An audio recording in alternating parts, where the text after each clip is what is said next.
fasting and feasting, from food and feasting on God.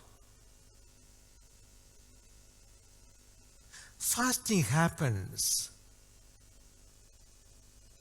really happens, only when we are hungry for God. We don't need the force of a law or a rule or a tradition or the force of the teaching of the church even to have a fasting. When you feel hungry for God, thirsty for God, you feel like you're fasting. It doesn't need to be on a Friday. We have this kind of notion, fasting Friday, abstinence from meat and sacrificing this. The meaning is the most important. Why do we do those things? Is it about the meat? Suppose you don't like meat at all. You hate it. You can't stand it. So what is the point of having abstinence from meat? Because you don't like meat at all. You're crazy about fish. So sacrifice fish on a Friday. But the point is not about the sacrifice, but more about having a good time with God in prayer.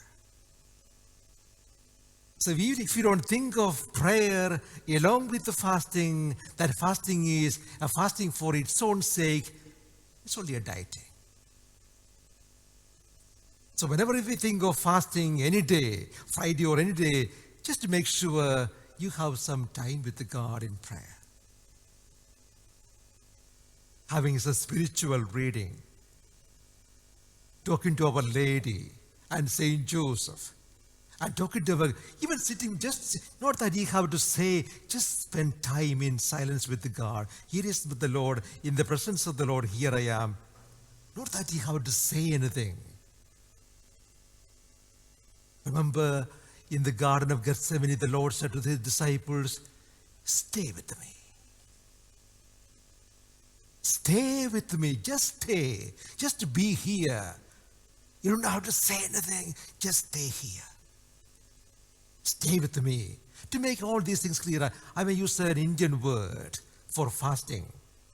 You may not remember, but it doesn't matter. The meaning is, the word in India for fasting is in all languages is upavas. It means sit beside the Lord. See, one word for fasting means all these. Stay with the Lord. Stay with the Lord. So fasting means stay with the Lord. Not about food. Because you stay with the Lord, you may forget about the food. So fasting means stay with the Lord, enjoy Him, and feast on Him.